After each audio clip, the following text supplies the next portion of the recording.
Sa mundo, maraming bagay ang walang kasiguruhan. Pero dito, isang sigurado ako. Sa buhay, dadaan tayo sa mapapait na karanasan. Latte, ganun. May konting fear dahil nga hindi kami naka-own sa isang kurbada. Yun talagang buhay. Minsan may bumibigay. Kaya dapat, lagi kang handa. Pero aminin, kung walang kalungkutan, hindi rin naman natin mananamnam ang tunay na kasiyahan.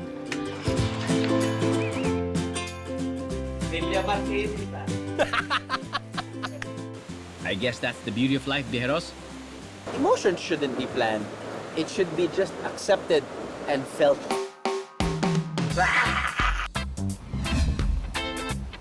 Let's go to Ilocos Sur. Kamusta na? Ay! Kung saan, sure na sure tayong bubuhos ang iba't ibang emosyon. Pagdating dito, medyo joyous ang aking feeling. Nagutom din. Parang hindi ko alam kung anong emosyon yung ilalabas ko.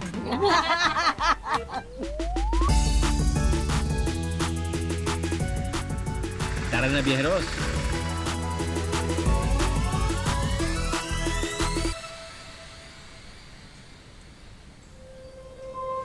Na-fall na rin ba kayo sa falls na ito na pakalat-kalat online? Ah, look at that beauty. Yan ang Auasen Falls. Ang pinakamataas na talon sa buong Ilocos Region. Nandito yan sa bayan ng Sigay, Ilocos Sur. Milyong-milyong netizens na ang nabighani sa ganda nito. At marami silang katanungan. Mahirap po ba papunta sa falls? Pwede po bang lumangoy dyan? Sasagutin natin ni Bieros. Tayo ngayon sa, well, sinasabi nilang viral na Auasen Falls.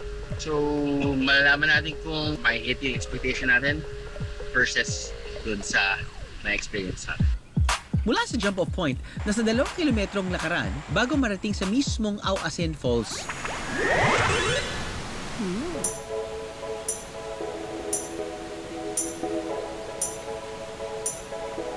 After a good 30 to 45 minutes, everything sasalubong sa'yo, di ba? It's beautiful. Pwede itong liguan kung hindi sobrang lakas ang pressure ng tubig sa falls. Medyo malakas ang tubig sa pagbisita natin, kaya tingin-tingin muna tayo.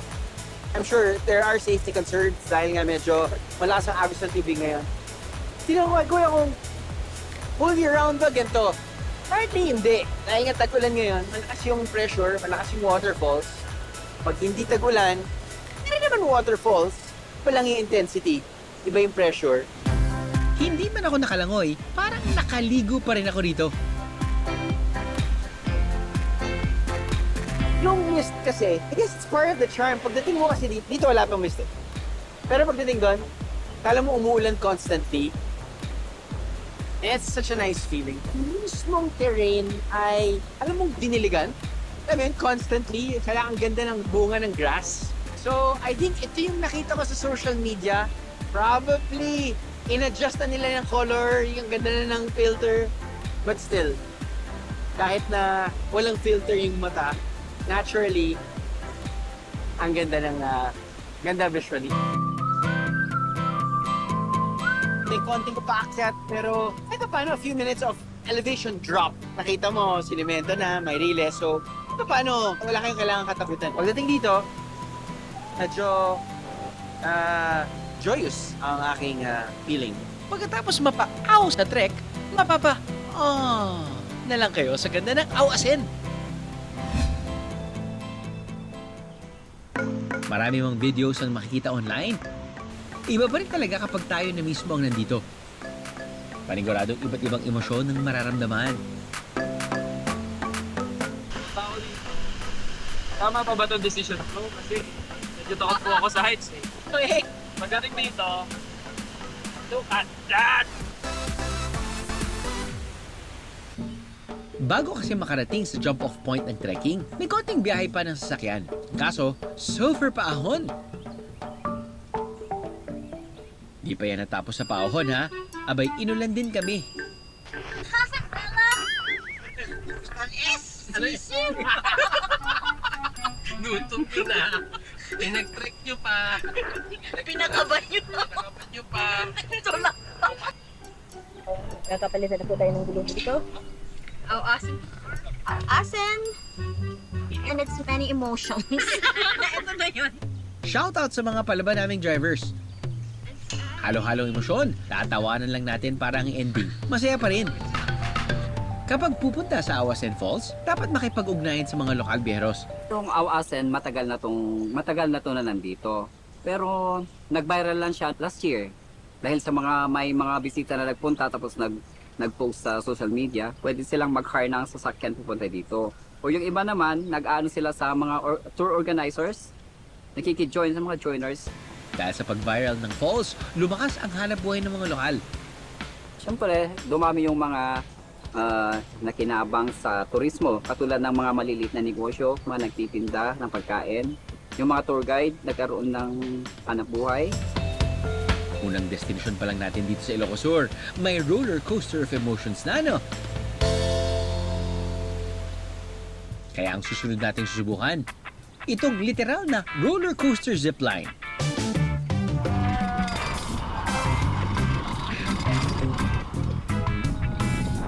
Naabitin ba sa zipline? Kung gusto ng mas mahabang kaba, pwedeng subukan ng rope course challenge. I'm visiting from Florida and I came with my uncle. I had adrenaline. Mula 150 pesos hanggang 250 pesos ang rates ng activities dito. Sigurado po kayo na safe po kayo dito po sa atin. Complete gear po naman po kami dito sa Ilocos Adventure. Tsaka before po siya mag-rides po, may waiver po naman po kami. Ang adventure park na yan, nasa tabi lang ng Banawang River. Dito rin sa ilog, may isang klase raw na isda na kapag nahuli nila, feeling lucky na sila. Ito ang bunog, isang rare na isda o mailap ng mahuli. Kaya ang 1 kilo nito na ibibenta nila mula 300 pesos hanggang 600 pesos.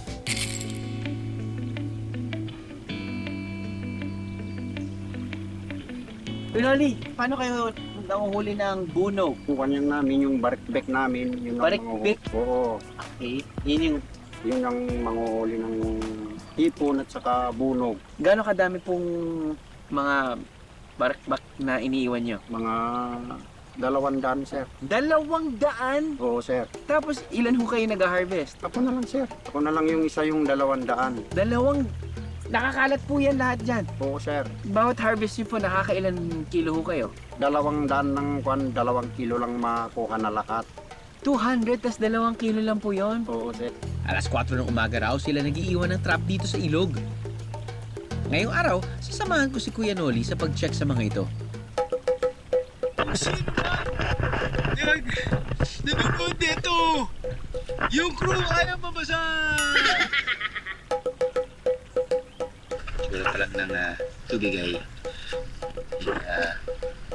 kumaan ng yan. So, yung ginagamit nila, barikbek. Tama po, no? Itong bote na plastic, tapos nilalagyan nila ng butas. Ito, nakasilyado yan talaga. Pero, ito yung, dito sila pumapasok sa loob. Kung ano man yun, isda, hipon. Ito yung mga nahuli natin so far.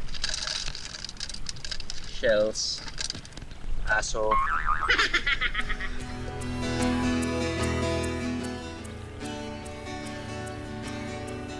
Sa kasamaang palad, wala tayong natsyempohang bunog. Pero huwag malungkot dahil ang good news, may malapit na kainan dito sa may ilog. Kung saan, sure ball kung matitikman ang isdang yan. Ang kanilang specialty, itong paksiw na bunog at fried bunog na made with love ng magkakapatid na Pretty Lolas. Mga la! Andan ako! Mga la! Kamusta na? Ala! Ay! Ala! Ay! Kamusta mo mga la? Ay! Sus! Ay! Kamusta mo? Ay! Kamusta na po? Ganyan po ako kalit ba? Dati malaman na! Ngayon! Tangkap-tangkap ka na mo! Di ba? Pandak-pandak na! Oh! Di ba? La! Pasok tayo la! Ay, naku, ang dami ko pasalubong galing Manila. Grabe, 40 years na ako hindi nakabalik dito, mga lola. Ay, Oh, wow. Parang gutom na. Gutom na po talaga ako. Uy! Oh, ito, titikman natin. Wow, sausaw. Parang bagong huli lang last. Huli talaga. Napaka-fresh. Grabe.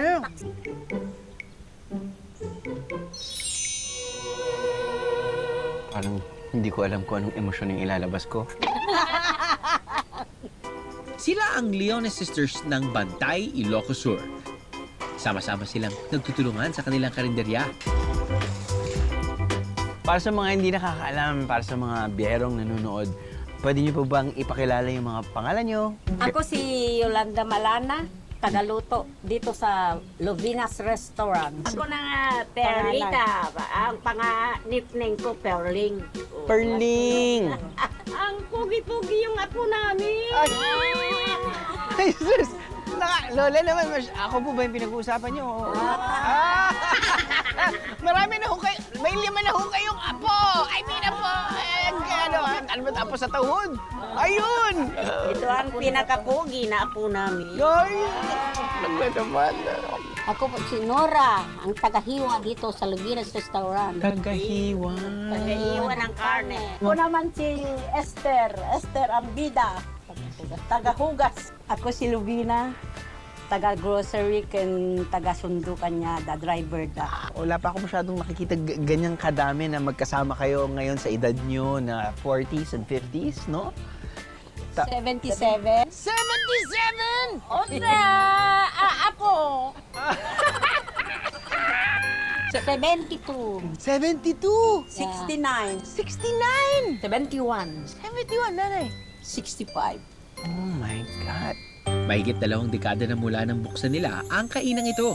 Usually kasi syempre kung minsan pag magkakapatid, minsan may nag-aaway, may conflict. May ganun po ba nangyayari din? Wala. Kung minsan may sagutan, pero maya-maya, mano na naman. 5 lang ho kami magkakapatid. Pero kahit na iba-iba yung mga personality namin, pag magsasama kami, at iba din yung mga edad, pag nagsasama kami, para kaming mga bata.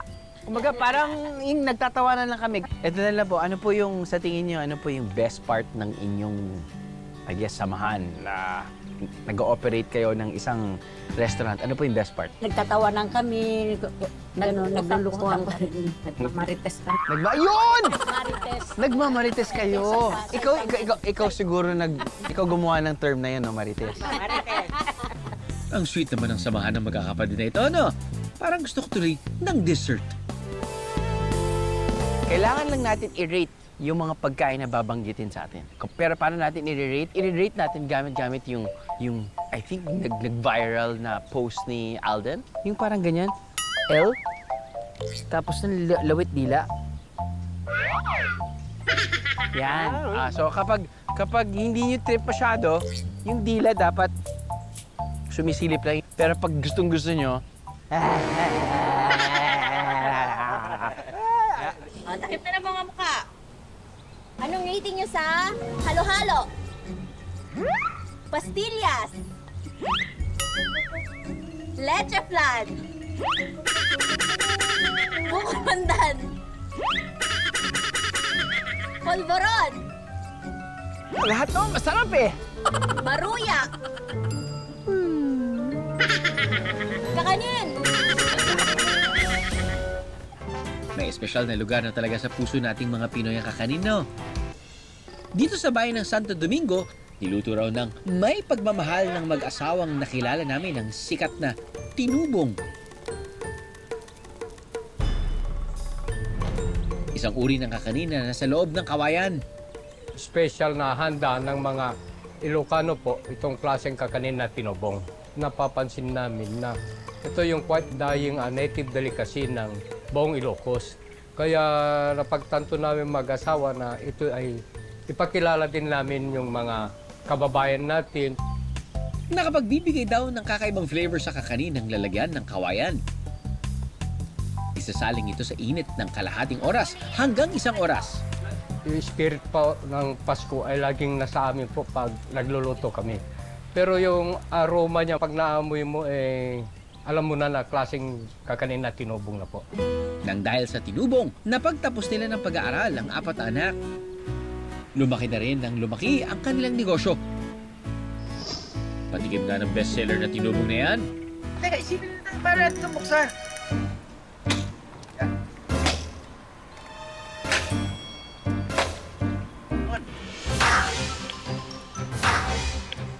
Oh my goodness! Wow! Sa bakit? Wow!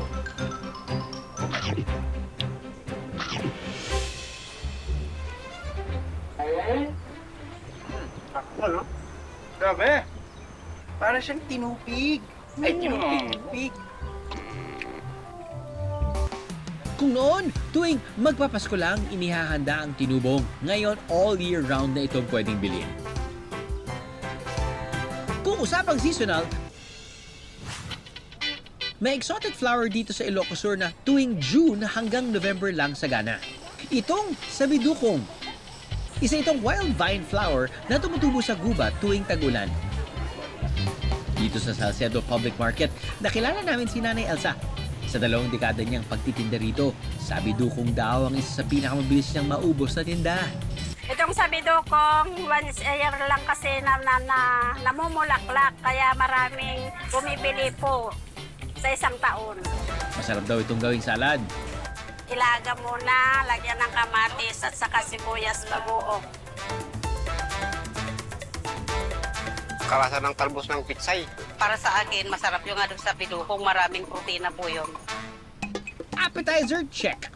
Aba, dapat may kasunod para mabusog. Ang restaurant na ito sa Vigan, mga pagkain na may touch of Ilocos region ang feel na feel nilang ihanda. Siyempre, bago ako kumain, kailangan muna akong pahirapan ng aking team. Anyway, kasama sa guessing game natin ay ang magiting nating cameraman ni si Jeff. Siya yung magsasalita, pero ang catch niyan, naka-headphones ako or nakatakip yung tenga ko at hindi ko maririnig ko ano yung sasabihin niyang ingredient or type of dish na titikman ko.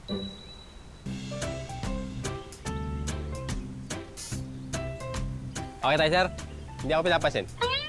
Makikita nyo na sa inyong screens ang aking huhulaan. Bagnet, mac and cheese. Bagnet. Pangit. Panis. Malapit na, sir. Malapit na. Malapit. Bagnet, mac and cheese. Bagnet, Mac and cheese. mais. Mac and cheese! Carrot. Karimbuaya. Kanin buhaya. Hindi. Karimbuaya. Kahimbi. Hindi. Hindi. Kim. Kuya Kim. Ibang show yun. Ay, sorry. Karimbuaya. Chicken curry. Karimbuaya.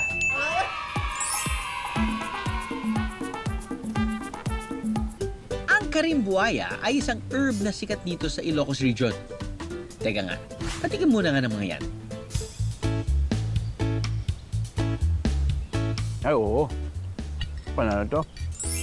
Ay, yung bagnet kasi syempre nasa Ilocos tayo, kailangan lagyan natin ng twist or version. Ito namang lechong manok Iloco ang ginamitan ng karimbuaya.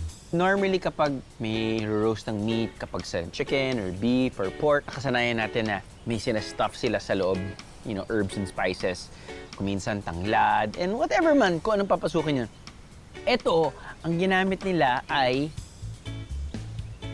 it's a type of succulent, family of cactus. Ito yung tinatawag nilang, dali lang. Karimbuaya. Hindi naman pungent, pero sobrang malasa tong kung ano mang hinalo nila. Hindi siya mapait, maalat.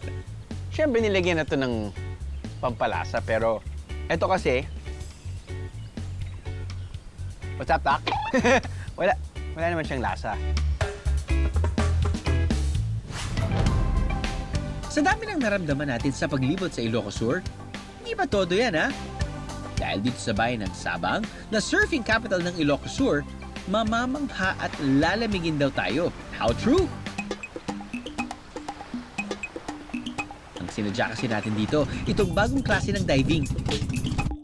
Ang Sasuba, o Surface Air Supply Underwater Breathing Apparatus. Ano raw? Ang kinagandahan po ng Sasuba, lalo na pag mahilig po sila sa snorkeling, ito po yung mas enjoyable po, mas maganda kasi sa snorkeling po, nasa surface lang po. Tapos itong Sasuba naman, pwede kang makasisid ng 5 meters.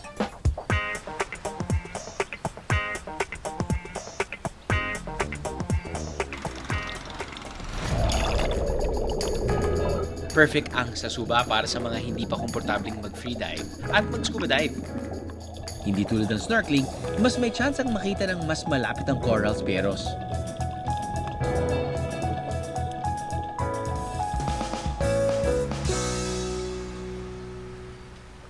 Nakilala namin ang old school diver na si Kuya Kido, na legend ng may tuturing dito. Halos karamihan po ng surfer kilala po siya. So, all over the Philippines po. Siya po yung pioneer dito sa amin na surfer po, na local surfer.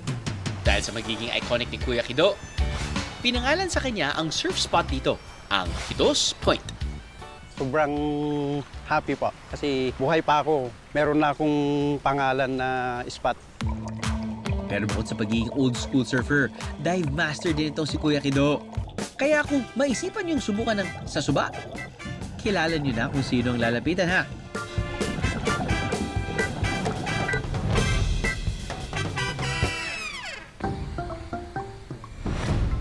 Para sa mga magsasaka rito sa Barangay Malingeb,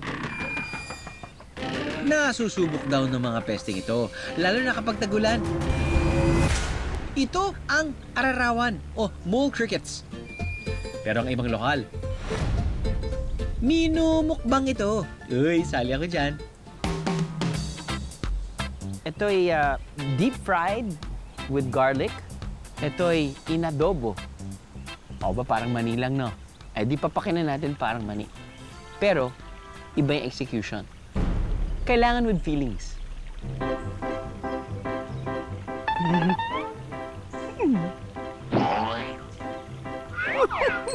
Ulo yan, eh. Tawag na, gusto mo to?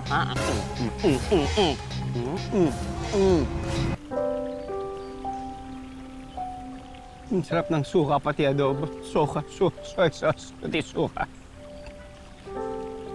Ang galing nakaisip.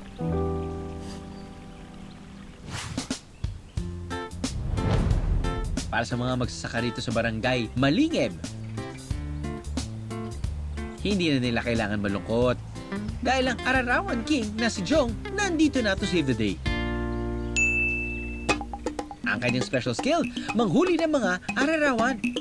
Kilala si na Jong dito at ang kanyang pamilya, isa sila sa pinakasikat at pinakamaraming nakukuhang ararawan na binebenta. Maraming ang kumakain dito ng ararawan kasi masarap daw. Kahit mahal, maraming bumibili. Pag dito sa amin, kahit ararawan lang yung handa mo dito, kahit maraming karne, yun yung mas pinipili nila yung ararawan. Laking bukid dito si Jong. Bata pa lang po kami na nangunguha na po yung tatay namin ng ararawan. Niluluto po niya, tapos pinapatikim niya po sa amin. Nagulat daw sila ng malamang mahal pala ito. Sa amin po kasi ginto eh. Sa isang kuhanan lang po, pag nag-harvest po kami, nakaka3 kilo kami, minsan 6, mga ganun po. Mas madali raw huliin ng mga ararawan kapag sasabay sa mga nag-aararo. Kusa na kasing lilitaw ang mga ito kaya pwede nang dambutin.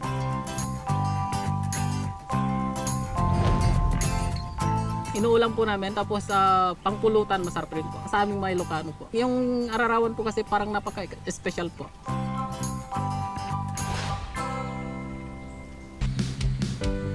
Anong mararamdaman nyo kung ganito kagandang lugar ang tutuluyan nyo?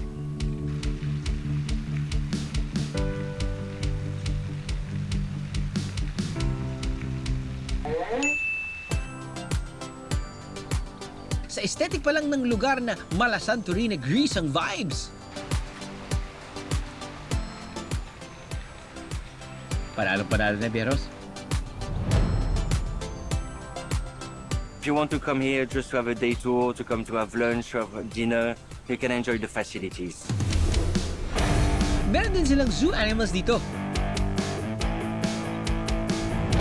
At iba't ibang water activities. Swak para sa lahat ng feels ng kada biyahero.